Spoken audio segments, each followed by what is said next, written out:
Invitados especiales, el doctor José Obdulio Gaviria y el gobernador de Santander, mayor general de la Reserva Activa, Juvenal Díaz Mateus.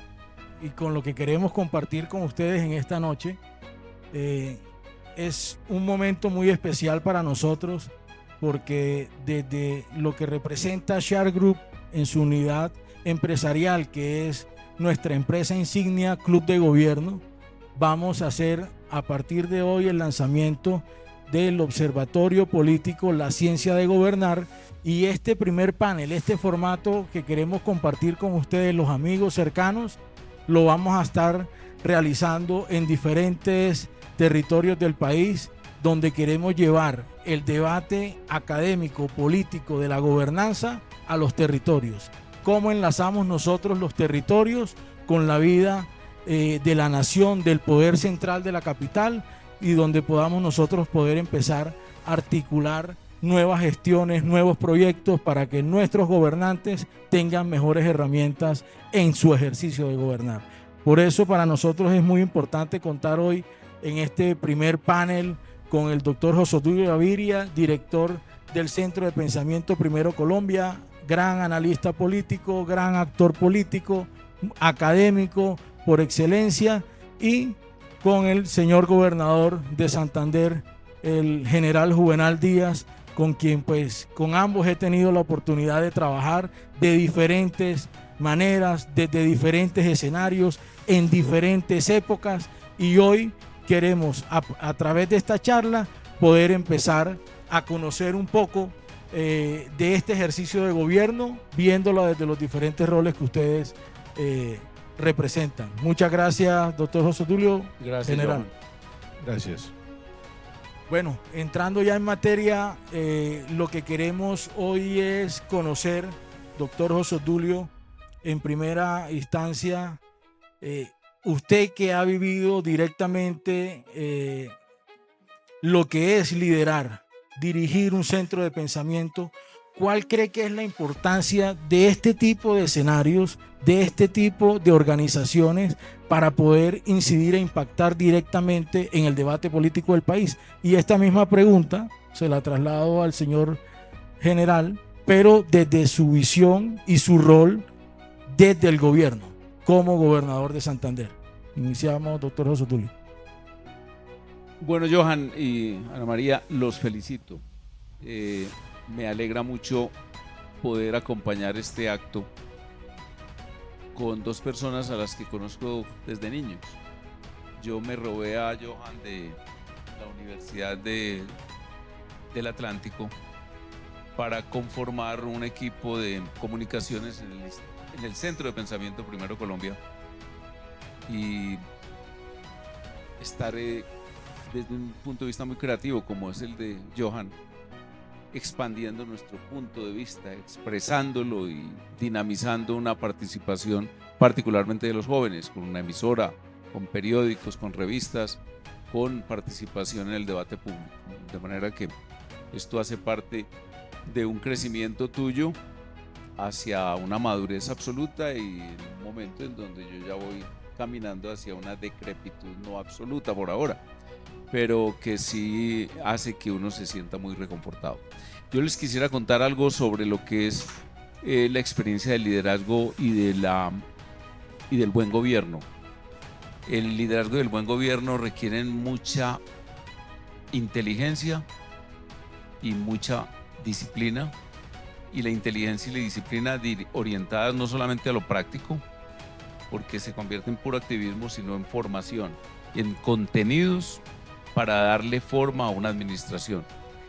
A mediados del siglo XIX, oigan ustedes esta historia que parece sacada de una telenovela de las viejas de Venezuela, que ahora ya ni telenovelas se producen en Venezuela, hasta dentro de muy poco, porque ya esa horrible noche está por terminar, o una telenovela mexicana o colombiana. En una choza muy humilde nació un niño en Medellín, y en un palacio muy suntuoso nació un niño en Bogotá a mediados del siglo XIX. Y las vidas de esos dos niños se cruzan o se entrecruzan en 1890. ¿En dónde se entrecruzan? En el gabinete del presidente Jorge Holguín. En el gabinete del presidente Jorge Holguín. Ese niñito nacido en una choza, con estudio, dedicación, mucha inteligencia, estaba muy dotado por Dios y la naturaleza enormemente, era Marco Fidel Suárez. Y ese niñito nacido en un palacio, que era el Palacio de San Carlos en aquella época, hijo del presidente Mariano Ospina Rodríguez, era Pedronel Ospina. Y a partir de ese encuentro entre ellos dos, ambos antioqueños, en el pleno sentido de la palabra, formados allí y muy vinculados a la tierra, logran hacer y dejar un legado tal que Colombia después de ellos fue totalmente diferente. Colombia en el año 1903 pierde a Panamá, luego de una guerra tenebrosa. El gobernador viene de una tierra que dejó esta herencia. Esa guerra, había una pirámide de cráneos humanos, ¿se acuerdan? Donde hoy está el aeropuerto de Bucaramanga, en Lebrija. Eran producto de una batalla que se produjo allá, en ese sitio, de liberales y conservadores colombianos, todos enfrentados por esas guerras. Entonces Marco Fidel y Pedronel deciden que Colombia en 1910 no puede continuar siendo enemigo de los Estados Unidos, inclusive con su cultura que era muy latina, muy de latín. Marco Fidel traza esta línea: respice polum, miremos hacia el polo, es decir, miremos hacia el norte, tenemos que arreglar este tema con los Estados Unidos. Y ambos, con un presidente también antioqueño, Carlos R. Restrepo, logran firmar el tratado Urrutia-Thompson, pero en los Estados Unidos reciben con mucho desagrado semejante tratado, en donde los Estados Unidos piden perdón por el zarpazo de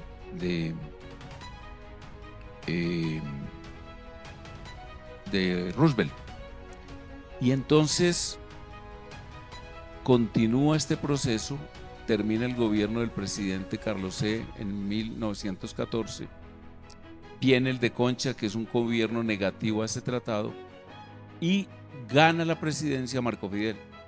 Y Marco Fidel logra entonces convencer ahora al Congreso colombiano de que se apruebe el tratado con las reformas que le hicieron los gringos, es decir, que le quitaron la excusa o la pedida de perdón o el arrepentimiento, así se llamaba, expresión de arrepentimiento. Y oigan lo que pasó.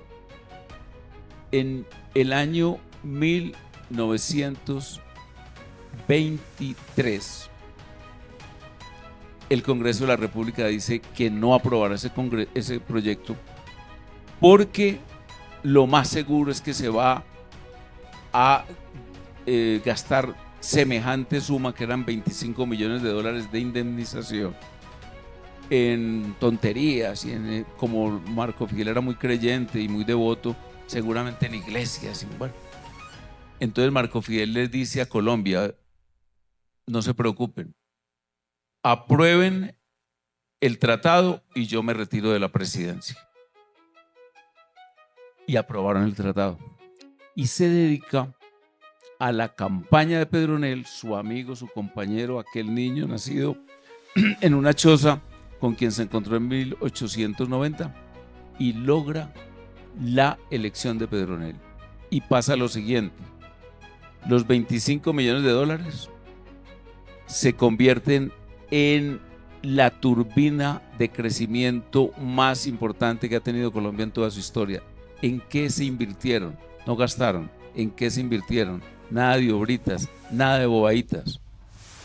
Puerto de Buenaventura, Puerto de Cartagena, terminar unas redes de ferrocarriles que faltaban, por ejemplo, de Medellín hacia el Pacífico, el de Girardot, Primera vez que se instalan torres repetidoras, estamos hablando de 1924, ya está la radio funcionando, entonces también para recibir mensajes. Aeropuertos, está comenzando la aviación militar y está comenzando la aviación civil. El primer presidente de cualquier nación del mundo que montó en avión oficial fue el presidente de Colombia. Alguna cosita tenemos que decir nosotros en beneficio de nuestra autoestima.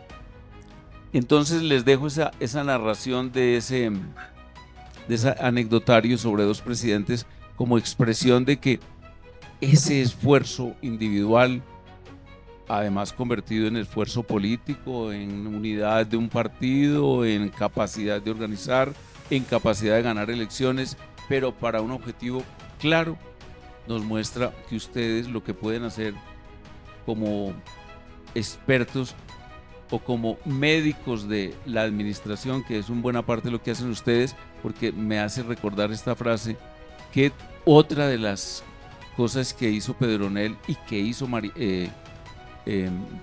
Fidel Suárez fue traerse el mayor médico de naciones de la historia de la humanidad. Es la misión Kemmerer.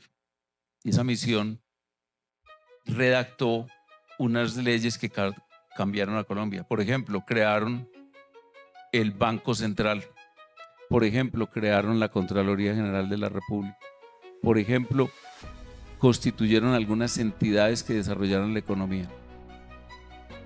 Y esta historia, para terminar, culmina como una telenovela.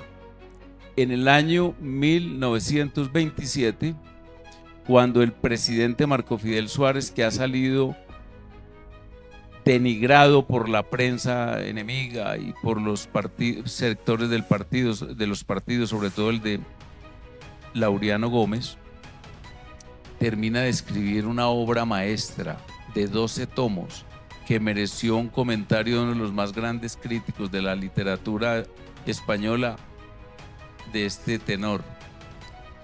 En Colombia vive el Cervantes de la lengua. En Colombia vive hoy el Cervantes de la lengua. La entrega para la edición en abril del 27 y se muere. Y Pedronel, que se ha ido a vivir nuevamente a su tierra, Medellín, termina su ciclo y se muere en el año 1927. Como ustedes entenderán, dentro de un año estaremos celebrando su centenario y Antioquia va a ser una gran fiesta de encuentro en donde ojalá vamos a tener a, ¿cómo es que se llama tu empresa? Es Tiburones. Sí, Shark, la ciencia de gobernar. Esperamos tenerte allá. Bueno, esperamos la invitación. Y en el desarrollo de esa fiesta. Muchas gracias. Gracias, doctor José Obdulio. General, ¿cómo lo ve usted desde su rol de gobernante? La importancia de poder articular, incluso con lo que usted viene planteando de la acción unificada, que los centros de pensamiento, los observatorios políticos puedan estar acompañando esas gestiones de gobierno desde los territorios. Bueno, muchas gracias. Johan, un saludo especial a todos los que nos acompañan acá esta noche. Un honor para mí estar acá al lado de José Obdulio, que era profesor en la Escuela Superior de Guerra cuando yo estaba haciendo curso para mayor. No quiero comparar edades, pero tengo ese recuerdo que estaba en un tanque, lamentable. había un tanque de pensamiento en la Escuela Superior de Guerra, sí, creo, que se trabajaba en eso. Con el general. Bueno, yo tengo que contarles mi experiencia desde la vida militar, que realmente eso le da una formación, le da a uno un ADN que es el que realmente estoy aplicando como gobernante. Y cuando uno arranca, la vida militar arranca muy jovencito, 19, 20 años. Y en la escuela militar le enseñan de todo. Enseñan derecho constitucional, disciplinario. En esa época éramos jueces penales militares. O sea, un comandante de batallón era juez penal militar. Y autoridades disciplinarias que todavía lo somos o lo son. Entonces, la preparación en la escuela era una cantidad de materias en los 3 años impresionante. Comportamiento social, constitucional 1, constitucional 2, disciplinario, penal, bueno, aparte de eso, administración de empresas, economía, eso era parte de lo militar, de la formación militar. Y luego arranca una carrera que le va dando la experiencia. Entonces usted sale con esa formación de subteniente y lo mandan a un pueblo donde tiene que lidiar con las juntas de acción comunal, con los consejos municipales y con los alcaldes. Entonces, si usted es juiciosito, va aprendiendo qué es un consejo municipal, cómo funciona una alcaldía, y luego asciende a capitán, entonces ya tiene un pedacito más grande, y luego asciende a teniente coronel, entonces ya le toca con los gobernadores, y luego asciende a coronel, entonces ya le toca una brigada, 2 departamentos.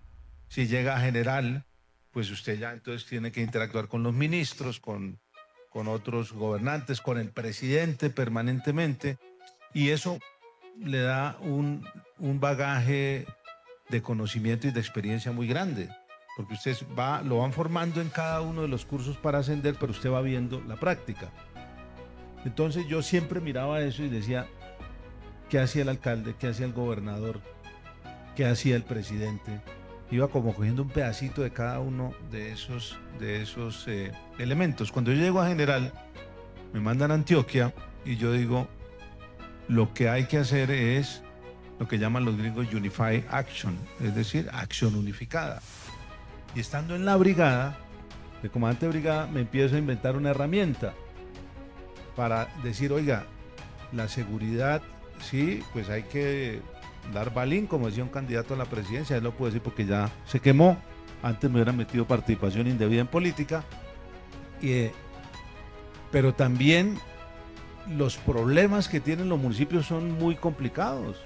Usted mira Ituango, usted mira el Bagre, con toda la riqueza del mundo, y entonces digo, no, la seguridad tiene que ser multidimensional. Es decir, está el componente militar, pero también tiene que mirar cómo en acción unificada con las fuerzas militares, que son las que conocen los problemas, porque el ejército tiene un sargento, un teniente en cada parte del territorio nacional. Entonces yo decía, si un gobernador quiere tener la información, no del político, del presidente de la junta, o del alcalde que tiene un interés político para una vereda o para otra, y le interesa hacer el puente acá o allá, el militar sí le puede decir dónde está el puente o dónde se va a hacer el puente para solucionar el problema. Y entonces me invento la herramienta de acción unificada. Y esa es una matriz que la estamos aplicando en la gobernación de Santander, donde yo decía, bueno, pues el componente militar era lo más pesado. Entonces decía, ok, vamos a determinar unos factores de inestabilidad. Entonces, hacemos una matriz donde están los factores de inestabilidad militares, sociales, allá no le metía ambientales en esa época, allá el gobernador sí, pero tenía unos factores. Entonces yo decía, bueno, le ponía un puntaje. Vamos a analizar la vereda tal de tal municipio y le aplicábamos la matriz. ¿Tiene ELN? Sí, menos 20 puntos. ¿Tiene Clan del Golfo? Sí, entonces hay combate entre ilegales, 200 puntos negativos porque ya hay problemas, desplazamientos, muertos, etc. Y luego le aplicaba lo social. ¿Le falta escuela? Le falta escuela, menos 10 puntos. Le faltan, y lo medíamos, tantos metros de placahuella que son críticos, y lo medíamos y le colocamos un puntaje. No tiene inspector de policía, le dábamos un puntaje. No tiene petar, no tiene acueducto, y todo eso daba un puntaje e iba a una tabla de Excel donde estaban todos los actores que tenían que ver con Ituango. Entonces estaba EPM, estaba el Éxito, estaba la brigada, estaba la división, estaba la gobernación, estaba la alcaldía, y ahí venía la acción unificada. ¿Cómo podemos nosotros solucionar estos problemas en acción unificada todos poniendo? Porque eso, la verdad, había un estudio de diseño para hacer una petar y lo estaba haciendo otra institución. Digamos que eso sincronizaba. Entonces montamos la herramienta, a Aníbal Gaviria le encantó, pero nunca me dio la plata para ponerla en función. Eso valía. Y entonces yo manualmente la hago y le pido a Aníbal, me decía, me encanta, pero cámbiale. Yo le coloqué el mejor color, eso tenía, bueno, cuando se le aplicaban los factores de inestabilidad, daba un puntaje negativo, entonces el riesgo es alto, entonces daba rojo, y así por puntaje, y había veredas, el mejor era azul, o era verde, yo no me acuerdo, era azul, y Aníbal me dijo, no, póngale el verde de mejor. Yo le dije, si me da la plata para ponerla en ejecución y hacerla, pues le cambiamos al verde, pero al final no lo pudimos hacer, porque necesitaba un coordinador por cada región. Entonces mire que esa era la puesta en práctica de lo que el presidente Uribe decía, mano fuerte, es decir, las fuerzas militares dándole allá a los grupos armados, y corazón grande, metámosle a la placa huella, metámosle a esto y solucionemos los problemas.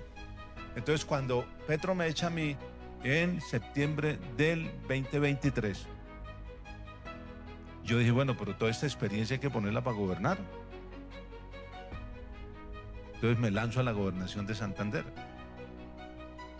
Y en 10 meses me gano la elección. El doctor José Tulio no me cree, pero en 10 meses ganamos la elección en el departamento de Santander. Sí, yo estuve ahí. Y arrancamos a poner en práctica esa herramienta de acción unificada. Pues ya con recursos. Entonces ya la tenemos diseñada por veredas. Lo que no hemos tenido es lo que usted hablaba, la integración. Nos falta la integración con el gobierno nacional. Y eso es, habiendo sido general y habiendo visto cómo articulaba el presidente de la República con el gobernador, con el alcalde, acción unificada para solucionar los problemas, yo en 2 años y medio no he tenido el apoyo. No tengo jefe. Es que el jefe es el que le da a usted látigo, pero también le soluciona los problemas, como el papá. Castiga a la niña, pero le paga la universidad y le paga el colegio. Aquí ni lo uno ni lo otro. Y yo lo tengo que decir, y lo digo con toda la tranquilidad del mundo. En todos los problemas difíciles que tuvimos nosotros en la gobernación de Santander, en estos 2 años y medio, jamás recibimos una llamada del presidente de la República para preguntar por lo menos cómo está. Que eso es liderazgo. Entonces uno se posiciona como líder con eso. Yo lo hago con los alcaldes, me voy allá y miro los problemas. No tengo la plata para solucionarles todo, pero lo vamos haciendo. Entonces eso le ha faltado a mi herramienta de acción unificada, que realmente el actor más importante, el que tiene los recursos, no está jugando en acción unificada.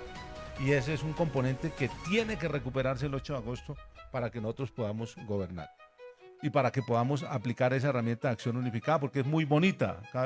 Hay un exgobernador, es una herramienta muy chévere, porque usted tiene el inventario de lo que falta por vereda en seguridad multidimensional, que es lo que siempre hemos dicho. Venga, pero si hay guerrilla, pero no hay escuela, entonces venga, démosle balín o chumbimba, como dicen por ahí los militares, pero solucionemos el problema y entre todos.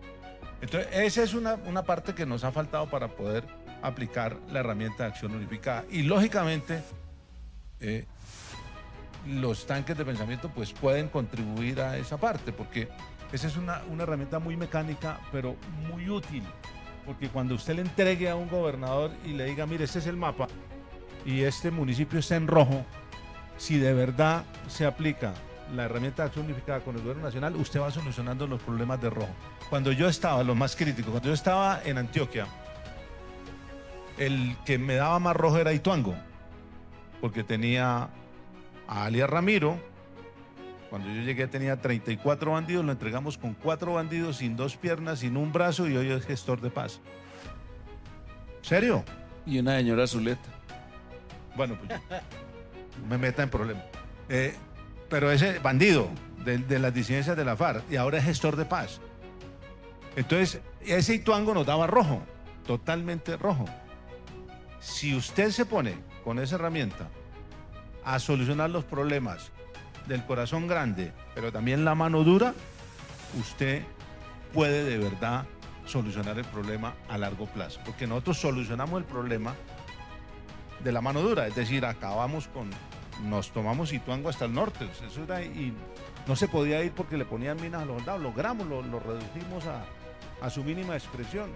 Pero el corazón grande de la acción unificada, de la vía, de la escuela, de la planta de agua residual, de la PETAP, no llegó. Entonces, esa herramienta nos permite combinar esas dos cosas, que es lo que dijo el presidente Uribe hace muchos años. Mano dura y corazón grande se puede poner en práctica en esa herramienta. Muchas gracias, gobernador, por toda esta socialización tan importante desde su vivencia. Y para terminar, porque este apenas es el abrebocas de estos conversatorios que vamos a estar realizando en diferentes regiones del país, quiero que me definan en un minutico, en un minuto, para ustedes, ¿cuál es la esencia de la ciencia de gobernar? Entendiendo todo lo de liderazgo, gestión, comunicación, buen gobierno, ¿cómo lo ven? Un minuto. ¿Cuál es la esencia de la ciencia de gobernar? Tener una línea ideológica. Si usted gobierna con las ideas del socialismo, se cumple la afirmación de Churchill. Él dijo: si entregamos el gobierno del Sahara al comunismo, en 6 meses habrá escasez de arena.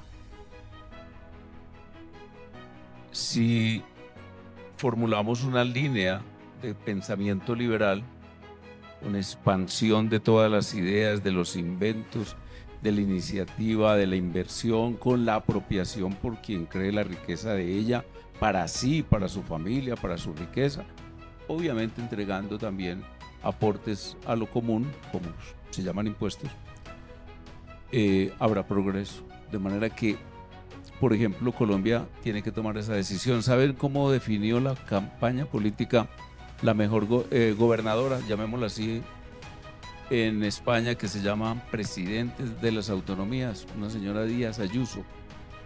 Dijo: esta campaña es comunismo o libertad, y ganó la libertad. Y hoy es una autonomía que le lleva una ventaja sideral a unas autonomías que están gobernadas por el socialismo, como por ejemplo Cataluña, que era 1000 veces más rica. Gobernador, para usted, ¿cuál es la esencia de la ciencia de gobernar? Acá tenemos Pues un amigo que le dio una frase a usted. Aprovecho que está Rafa. yo Liderar es estar. Lo hizo famoso. Liderar es estar, sí. Bueno, esa es una, ¿no? Pero yo creo que hay que definirlo en dos cosas o dos temas. ¿Es gobernar un arte o una ciencia? José Obdulio lo define prácticamente como un arte. Es más subjetivo. Cuando hablamos de ciencia es más objetivo. Si vamos a España, los departamentos o las regiones son autónomas, tienen su presupuesto, tienen sus intereses, pueden sacar leyes, pueden moldear de acuerdo a su ideología al gobierno. En Colombia no. Colombia, nosotros, es un estado centralista, que nosotros lo único que tenemos que aplicar es la ciencia de gobernar, porque no tiene usted el margen de maniobra ni siquiera para crear un impuesto. Entonces, en ese orden de ideas, en un departamento en Colombia, yo creo que la ciencia de gobernar está en controlar. Lo que se controla funciona en esa parte regional. Esa era una frase que utilizábamos nosotros: lo que se controla funciona.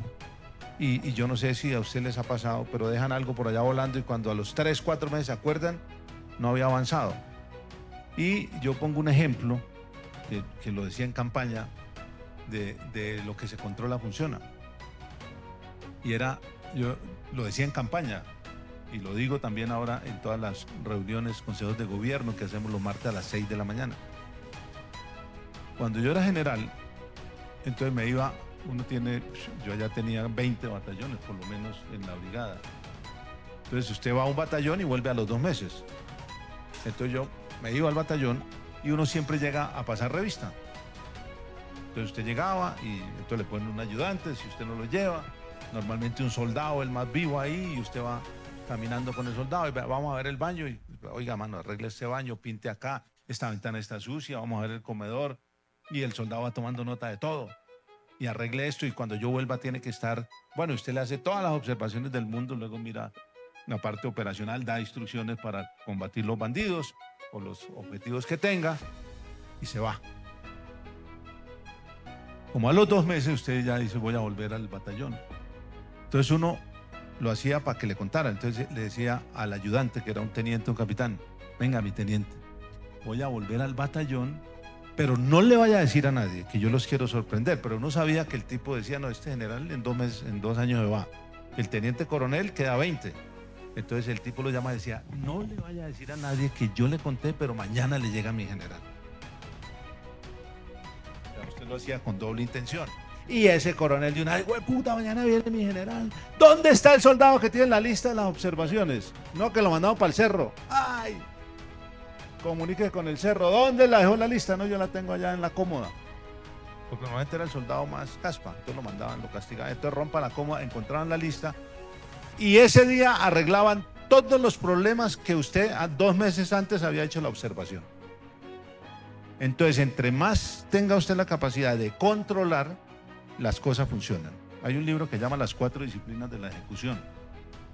De la ejecución, que es espectacular. Es muy sencillo ponerlo en práctica y es más o menos eso. Y tiene 4 disciplinas de la ejecución. Primero, concéntrese en lo realmente importante. Cuando usted esté gobernando, sea alcalde, gobernador, presidente, ¿qué es lo importante? ¿Qué es lo que le ha faltado al presidente Petro? Concentrar, no, serio.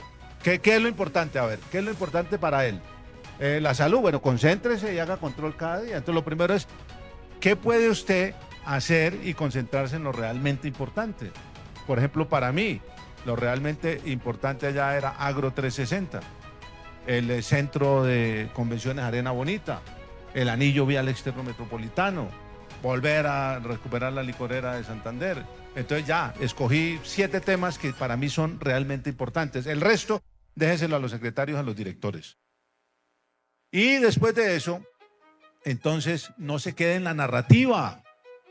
Haga cosas para que haga acciones para que las cosas pasen. ¿Qué es lo que le pasa al presidente Petro? Se quedó en la narrativa. Es Es que es muy socialista. bonito. Y es muy bonito y le pasa también a los comandantes de batallón. Llegar y, ay, ya vamos a ya. Pero si no hay control y usted no se ha concentrado en lo realmente importante, no pasa. Entonces, ¿cuáles son las acciones que yo voy a realizar para que eso se haga realidad? Haga cosas para que eso suceda. Tercero, haga reuniones de control. Por eso el ejemplo de los 2 meses. Si usted la hace cada 8 días, eso le avanza. O sea, trabajan cada 8 días para presentarle a usted los avances al otro día. Pero bueno, si lo puede hacer más seguido, va a avanzar más. Y tercero, colóquele tableros de control. Es un libro, es un bestseller. Lo pueden buscar, muy sencillo. Pero si usted quiere que las cosas pasen, aplíquele esas 4 disciplinas de ejecución. Aplica para el presidente, para el gobernador y para los alcaldes. Muy bien. Muchas gracias, gobernador. Bueno, de esta manera cerramos esta primera versión del panel de la ciencia de gobernar.